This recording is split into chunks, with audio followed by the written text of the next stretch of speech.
Some people move through life like they're standing slightly out of frame. They're present, but never centered. They listen more than they speak. They adapt, adjust, and make everyone else comfortable while quietly disappearing. This doesn't happen because they're weak. It happens because, somewhere early on, they learned that being noticed came with consequences. So they became easy to overlook, safe, useful. And while the world applauds louder personalities, the background character learns something far more dangerous: how to survive without ever being seen. Invisibility is rarely a personality trait. It's a behavior that's learned.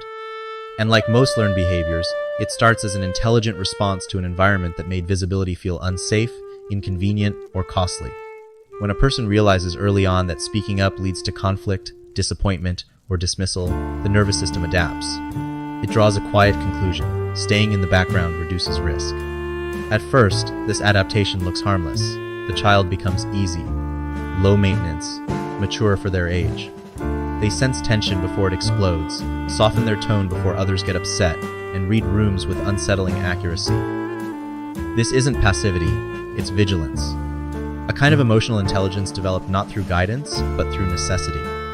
Over time, this strategy hardens into identity. Visibility stops feeling neutral and starts feeling dangerous. Being seen means being evaluated. Being evaluated means possibly being rejected. So the safest position becomes just outside the spotlight, present, but not exposed. Useful, but not demanding. Included, but not central. The world often misreads this. It praises the background character for being calm, humble, agreeable. What goes unnoticed is the internal cost of this self-erasure, the constant monitoring, the quiet calculation, the effort it takes to remain unobtrusive while still being emotionally available to everyone else. Eventually, the person forgets that invisibility was ever a choice. It begins to feel like who they are, rather than what they learned to do. And that's where the real problem starts, not in being unseen, but in no longer believing you're allowed to be seen at all. What begins as protection can slowly become a prison, and the most dangerous adaptations are the ones that feel normal. When someone learns to stay in the background, their attention doesn't disappear. It sharpens. Silence creates space, and in that space, awareness grows. These individuals become exceptionally attuned to what others overlook: the pause before a response, the shift in posture, the meaning behind what isn't said. While louder personalities dominate the room, the background character is mapping it. This heightened perception isn't accidental. It develops as a form of social navigation. When expression feels risky, observation becomes the safer tool. Instead of asserting needs, they anticipate reactions. Instead of stating boundaries, they adjust themselves. Over time, this creates an internal imbalance. The mind is constantly active, while the voice remains restrained. Psychologically, this pattern reinforces itself. The more accurately someone reads others, the less necessary speaking seems. They already know how a comment will land, how a request might be received, how disagreement could shift the atmosphere, so they choose precision over presence. Not because they lack opinions, but because they've learned the cost of miscalculation. The danger isn't the awareness itself. Insight is a strength. The danger is the asymmetry. Thought without expression turns inward. Feelings circulate without release. Conversations happen internally, rehearsed but never shared. This creates a quiet loneliness, being deeply involved in human dynamics while remaining unseen within them. Over time, the person becomes fluent in everyone else's emotional language, yet hesitant to speak their own. Their inner world grows complex, nuanced, even sophisticated, but it lacks an outlet. And without expression, awareness begins to feel like weight rather than wisdom. Perception without permission to speak doesn't lead to understanding, it leads to isolation, disguised as insight. When expression is limited and visibility feels unsafe, value has to come from somewhere else. For the background character, it often comes from usefulness. Being needed becomes the substitute for being known. Instead of asking, they offer. Instead of taking space, they support it. Over time, contribution replaces connection.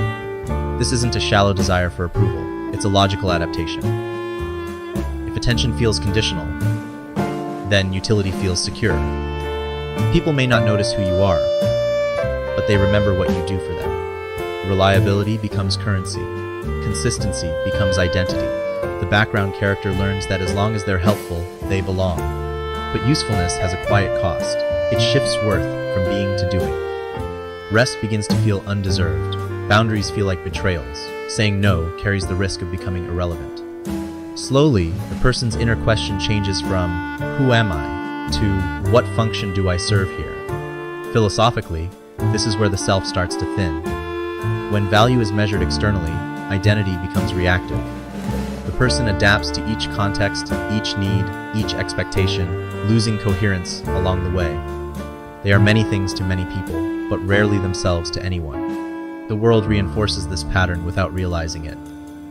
The dependable one is praised. The flexible one is appreciated. The one who never complains is trusted. Yet no one asks what happens when the role disappears. When usefulness is no longer required, the person is left with a frightening question. Without function, do I still matter? Utility can earn you a place, but it cannot give you a self. And the moment worth depends on being needed is the moment freedom quietly disappears. When visibility is limited and usefulness defines value, emotional expression becomes something to manage privately. The background character learns early that their inner experiences are inconvenient. There isn't hostility toward their feelings, just indifference. So, they adapt by becoming self-contained. Pain is processed internally. Confusion is sorted alone. Struggle is downplayed, even to themselves. This isn't emotional numbness, it's emotional efficiency. They learn how to compartmentalize, how to keep moving without slowing others down. When something hurts, they intellectualize it. When something overwhelms them, they normalize it. There's always a reason not to speak. Someone else has it worse. This isn't the right moment. It'll pass if I ignore it long enough. Psychologically, this creates a split. The mind becomes articulate and reflective, while the emotional system is left without witnesses. Feelings still exist, but they circulate in isolation. Without being shared, they don't soften. They accumulate. What looks like resilience from the outside is often endurance without relief. Over time, the person becomes skilled at holding themselves together. They rarely ask for comfort. They don't expect reassurance. Vulnerability starts to feel foreign, even embarrassing. Not because they lack depth, but because they've never been taught that their inner world deserves space and someone else's attention. The philosophical cost is subtle but serious. When suffering is always private, it starts to feel illegitimate. The person doesn't just hide their pain, they question whether it counts. And once that happens, self-compassion erodes quietly, replaced by endurance masquerading as strength. Being able to carry everything alone may look powerful, but a self that is never allowed to be held eventually forgets how to rest. At a certain point, the background character doesn't just avoid asking for help, they begin to fear the act itself. Not rejection in the dramatic sense, but something quieter and more corrosive, the idea of being a burden. The belief forms slowly, reinforced by subtle signals over time. A sigh when they needed reassurance, a delay in response, the sense that their presence was welcome only when it was light, efficient, undemanding. So they learn to reduce themselves. Needs are edited before they're expressed, then often discarded entirely. Questions are swallowed. Requests are postponed indefinitely. It feels more responsible to handle things alone than to risk tipping the emotional balance of the room. Dependence starts to feel morally wrong, as if needing something is a failure of character. Psychologically, this creates a distorted equation. Worth becomes associated with ease. The less trouble you cause, the more acceptable you are. The background character doesn't think they deserve nothing, they just believe they deserve less. Less attention, less patience, less space. They tell themselves it's maturity, but it's actually self-erasure disguised as consideration. This fear reshapes relationships. They become supportive partners, reliable friends, stable figures, but intimacy stays limited. True closeness requires inconvenience. It requires letting someone see your weight, not just your strength.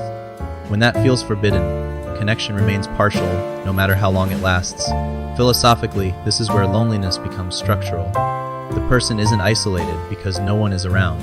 They're isolated because they never allow themselves to be fully included. They are present, but not leaned on. Known, but not relied upon in return. When you believe your needs are a burden, you don't just carry everything yourself. You quietly teach the world to do the same. When a person spends most of their life responding rather than initiating, identity begins to form in fragments. The background character becomes defined not by internal direction, but by external demand. Who they are shifts depending on who they're with. Different tones, different priorities, different versions, each one functional, each one incomplete. This isn't deception, it's adaptation taken too far. When visibility felt unsafe and usefulness felt necessary, the self learned to stay flexible. Rigidity would have required defending personal boundaries. Fluidity allowed survival. Over time, however, this flexibility becomes disorienting. Without consistent reflection, it becomes difficult to know what preferences are genuine and which were learned for acceptance. Psychologically, identity requires mirroring. We understand ourselves through being seen, responded to, and recognized as distinct. The background character misses much of this feedback. Their thoughts are rarely challenged. Their feelings are rarely centered. As a result, their inner life grows quietly without external contrast. Depth exists, but clarity doesn't. This leads to a subtle existential confusion. Choices feel arbitrary. Desires feel borrowed. Direction feels vague. The person can adapt to almost any environment, yet struggles to choose one intentionally. They may function well, even excel, but feel oddly absent from their own life. Philosophically, this is what it means to live in the shadows of other people's narratives. The self is present, but not authored. Without moments of centrality, identity remains reactive rather than deliberate. The tragedy isn't that the background character lacks substance. It's that they've never been invited to organize it into something whole. And until a person steps into authorship of their own existence, they will always feel like they're watching life happen from just outside the frame,